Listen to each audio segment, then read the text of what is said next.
Assalamualaikum. This is Tashika here and I welcome you to my channel Study Rabbit. Today we will discuss about the topic triangles. This is a part of the chapter angles, lines and triangles. आज हम पढ़ेंगे triangles के बारे में. Last session में मैंने आपको lines और एंगल्स के बारे में कुछ बेसिक कंसेप्ट बताए थे. आज भी हम सिर्फ बेसिक कंसेप्ट के बारे में बात करेंगे और आज का टॉपिक रहेगा हमारा ट्राइंगल के बेसिक कंसेप्ट के बारे में.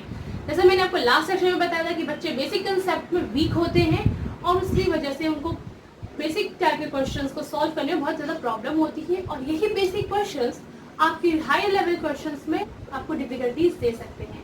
सो दैट्स वाई मैंने आपको सिर्फ बेसिक कंसेप्ट का अलग लेक्चर्स बनाए हैं कि आप उन बेसिक कंसेप्ट को देख के अपने बेसिक कंसेप्ट को क्लियर कर सकते हैं.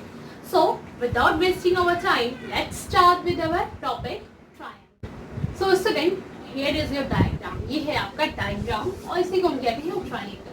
ट्रायंगल बोलने के पीछे एक रीजन है क्योंकि ट्रायंगल मीन्स होता है ट्राई एंड एंगल. अगर हम उसको तोड़ दें तो क्या बनेगा? Try and angle. Try means three and angles means जो एंगल बनता है उसको. तो इस डायग्राम को ट्रायंगल इसलिए कहते हैं बिकॉज इसमें तीन एंगल्स बनते हैं, इसलिए हम इसको ट्रायंगल कहते हैं. तो मैंने आपको ये डायग्राम बनाया है जहाँ पे मैंने यूज किए हैं थ्री लाइंस. तीन लाइंस को मैंने ऐसे अरेंज किया कि वो आपके एक एक एंड पॉइंट को टच कर रहे हैं और मैंने इनका नाम दे दिया है कॉर्नर्स का ए बी एंड सी. तो ये हमारा ट्रायंगल है जिसके तीन साइड्स होते हैं. ट्रायंगल कितने साइड्स होते हैं? टोटल इसमें साइड्स होते हैं थ्री साइड्स होते हैं. देखिए जहाँ पे दो लाइन आपस में इंटरसेक्ट करती हैं लाइक दिस और एक कॉर्नर बनता है उसको वर्टिसेस कहते हैं. वर्टिसेस कहिए या वर्टेक्स कहिए. तो हमारे ट्रायंगल कितने वर्टिसेस होते हैं? टोटल थ्री वर्टिसेस होते हैं और ये नाम क्या है? A B and C because इसमें तीन कॉर्नर्स हैं 1 2 एंड 3. तो टोटल कितने वर्टिसेस होते हैं इसमें? टोटल वर्टिसेस होते हैं 3. ठीक है, हमने वर्टिसेस के बारे में बात किया, साइड्स के बारे में बात किया. तो बात करेंगे एंगल के बारे में. मैंने आपको लास्ट सेक्शन में बताया था दो लाइंस अगर आपको एक कॉमन पॉइंट पे एंड करता है तो वहाँ पे वो बनाते हैं एंगल. हम उसी चीज़ को एंगल कहते हैं. तो देखिए जैसे हमारे पास दो लाइनें जो आपका कॉमन एंड है तो उसको हम क्या कहेंगे? एंगल कहेंगे. इसी चीज़ को हम क्या कहते हैं? एंगल. मैंने आपको ऑलरेडी बताया हुआ था. तो इस डायग्राम में टोटल कितने एंगल्स हैं? टोटल 3 एंगल्स हैं. तो क्या कहेंगे इसमें एंगल्स कितने हैं? हमारे एंगल्स 3 हैं.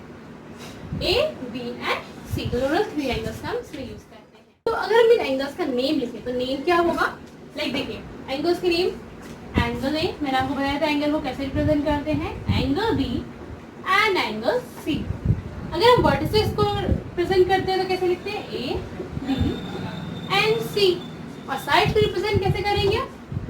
ए बी सी एंड सी ए. इस तरीके से हम प्रेजेंट करते हैं एंगल्स, वर्टिसेस और साइड्स को. तो बेसिक जो चीज़ थी ट्रायंगल के बारे में मैंने आपको बता दी है. अब इनके टाइप्स पढ़ेंगे कौन कौन से.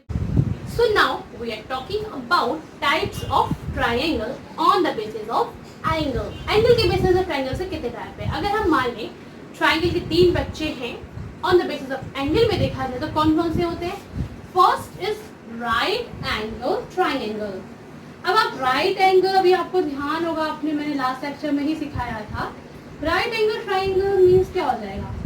Simple right angle means 90 degree बन रही हो और ट्राइंगल जो 90 डिग्री के एंगल का ट्राइंगल हो उसको क्या कहेंगे हम? Right angle triangle. तो देखिए ये क्या हो गया? 90 डिग्री का है. This mean this is a right angle triangle because ये 90 डिग्री का बन रहा है और इसी को हम कहते हैं right angle triangle.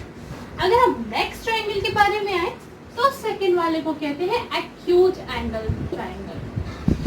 Acute angle triangle because this is less than 90 degree. Acute angle triangle वो होते हैं जो less than होते हैं 90 डिग्री पे. 90 डिग्री से लेस. जैसे लेस एक्यूट एंगल्स होते हैं 90 डिग्री से कम, वैसे ही एक्यूट एंगल ट्राइंगल कहते हैं क्योंकि वो 90 डिग्री से सारे एंगल्स 90 डिग्री से कम के होते हैं. And next third is obtuse angle triangle. Obtuse angle triangle. और आप समझ गए होंगे ऑब्ट्यूज मींस जो 90 डिग्री से बड़ा होता है. तो ये क्या हो जाता है? Obtuse angle triangle. तो एंगल के बेसिस पे टोटल ट्रायंगल्स 3 पार्ट में डिवाइडेड है.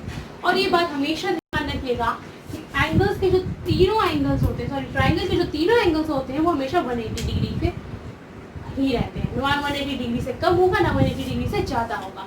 अगर 180 डिग्री से कम हुआ तो ट्राइंगल नहीं बनेगा, 180 डिग्री से ज़्यादा हुआ तो भी आपका ट्राइंगल नहीं बनेगा, हमेशा 180 ही आना चाहिए।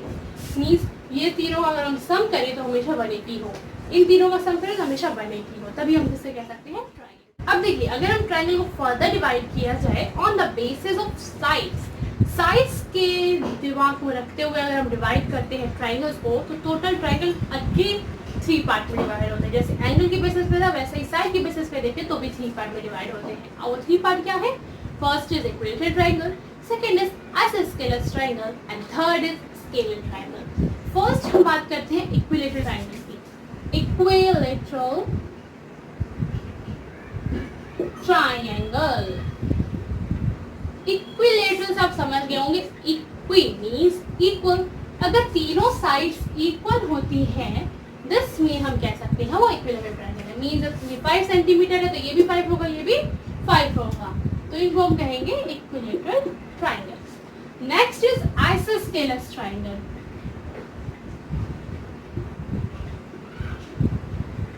आइसोस्केलस ट्रायंगल थोड़ा सा डिफरेंट होता है बिकॉज इसकी सिर्फ 2 साइड्स ही आपस में इक्वल होती है, थर्ड वाला डिफरेंट होता है। तो वो थर्ड वाला कोई भी हो सकता है, वो अलग अलग ट्रायंगल पे डिपेंड होता है, पर यहाँ पे मैंने जो एग्जांपल लिया वो डिफरेंट है। अगर मान लीजिए 5 है, ये 5 है, तो ये वाला 6 होगा। कोई भी थर्ड साइड आपकी डिफरेंट हो सकती है और 2 साइड हमेशा सेम होंगी, तो उन वाले केस वाले ट्रायंगल्स को कहेंगे हम आइसोस्केलस ट्रायंगल। और अगर हम थर्ड पार्ट की बात करते हैं, third is scalar triangle. Scalar triangle, scalar triangle में क्या होता है, तीनों ही साइड डिफरेंट होती हैं। ये वाला अलग होगा, ये वाला अलग होगा और ये वाला अलग होगा। मीन्स ये 5 है, ये 4 है, तो ये 6 होगा। मीन्स डिफरेंट होते हैं। और देखिए ये हमेशा याद रखिए, मैंने जो ये पॉइंट लाइन बनाई है रिप्रेजेंट करने के लिए बनाई है कि कौन से इक्वल है। इसका मीन्स ये तीनों इक्वल है, इस मीन्स ये 2 इक्वल है, और ये तीनों डिफरेंट बनाए मतलब ये तीनों आपस में डिफरेंट है। तो आप इस तरीके से साइड्स की मेजरमेंट को डिफरेंट तरीके से रिप्रेजेंट करने में इन टाइप का सिंबल्स यूज कर सकते हैं। अब हम पढ़ेंगे कुछ रिलेटेड टर्म्स ट्रायंगल से, मोस्टली पढ़ेंगे कि ट्रायंगल से क्या क्या टर्म्स हैं, उनको क्या कहते हैं। देखिए हमारे पास एक सिंपल ट्रायंगल है और अगर हम एक लाइन ड्रॉ करते हैं जो बिल्कुल एक एंगल जो है उसको बिल्कुल इक्वल पार्ट में डिवाइड करे, मींस बाइसेक्ट करे, और ऐसे ही परपेंडिकुलर ड्रॉ हो बीसी के ऊपर और इन दोनों को भी आपस में इक्वल डिवाइड करे, मींस जितना ये होगा उतना ही ये हो, तो इस टाइप के लाइंस को हम कहते हैं मीडियन। क्या कहते हैं? मीडियन कहते हैं। सेम अगर हम इस वाले साइड का लेके चले,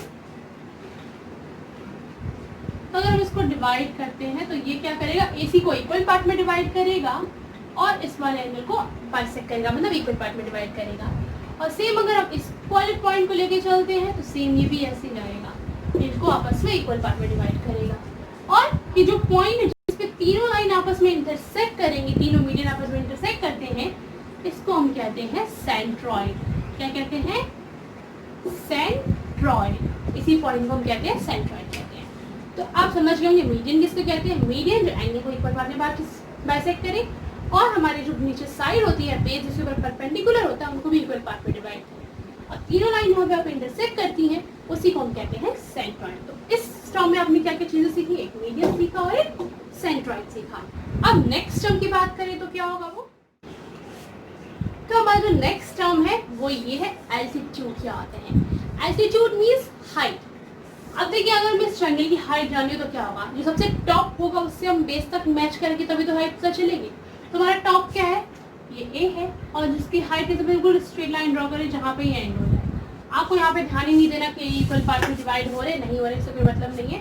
आपको बिल्कुल टॉप से लेके नीचे तक बिल्कुल स्ट्रेट लाइन खींचना, टॉप से लेके बेस तक बिल्कुल स्ट्रेट लाइन खींचिए और वही हमारा क्या हो जाता है, एल्टीट्यूड हो जाता है। क्या हो जाता है, एल्टीट्यूड। ए से एल्टीट्यूड ड्रॉ किया, अगर हम बी से एल्टीट्यूड ड्रॉ करना चाहते तो बिल्कुल बी से स्ट्रेट लाइन ड्रॉ करिए, हमारा बी का एल्टीट्यूड हो गया।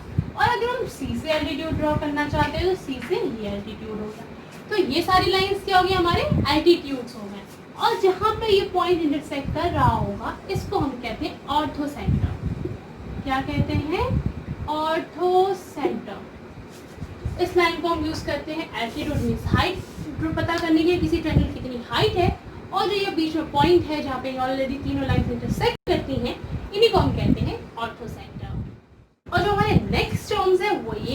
थर्ड नेक्स्ट टर्म और फोर्थ मैंने एक साथ बता रही हूँ।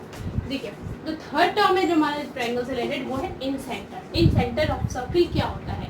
देखिए हमने एक ट्रायंगल के अंदर सर्कल बनाया है, ठीक है, और अगर हम हर ट्रायंगल के एंगल को इक्वल पार्ट में डिवाइड करें, ड्रॉ करते हैं, इसको इक्वल पार्ट में डिवाइड करते हैं बाइसेक्टर से, तो एक जो पॉइंट होगा ये वाला पॉइंट सर्किल के अंदर वो बिल्कुल मिड पॉइंट होगा, और इसी मिड पॉइंट को हम कहते हैं incentre of the circle. Same ऐसे ही सर्कमफ्रेंस सेंटर थोड़ा अपोजिट है। हम यहाँ पे एंगल्स को बाइसेक्ट कर रहे थे इस वाले साइड में, हम यहाँ बाइसेक्ट करेंगे साइड्स को, मीन्स हम इन पार्ट्स को बाइसेक्ट करेंगे। अगर हम नाम देते हैं ए बी सी, तो हम ए बी के बिल्कुल बीच में जो पॉइंट होगा वहाँ से एक लाइन ड्रॉ करेंगे, ऐसे ए सी से ड्रॉ करेंगे और ऐसे ही हम बी सी से ड्रॉ करेंगे, जिसकी वजह से हमें पता चलेगा जो इंटरसेक्ट करेगा जो पॉइंट में जी वाला पॉइंट है, हम इसी को कहते हैं सर्कम सेंटर। तो ये जो जी वाला पॉइंट हो गया वो क्या होगा? सर्कम सेंटर हो गया। ये ओ वाला पॉइंट क्या हो गया? हमारा इन सेंटर हो गया। तो ये थे हमारे टोटल 4 टर्म्स जो ट्रायंगल से रिलेटेड थे। पहला था altitude, next is median, next is in centre and the last is circum centre. तो आपके 4 टर्म्स मैंने आपको बता दिए, टाइप्स बता दिए, बेसिस की एंगल की बेसिस पे, और मैंने आपको साइड्स के बेसिस भी बता दिया और ट्रायंगल के बारे में आपको सारी कहानी बता दी है। तो आई थिंक आपने जितना भी आज पढ़ा आपसे बेसिक कंसेप्ट आपको क्लियर हो गया होगा।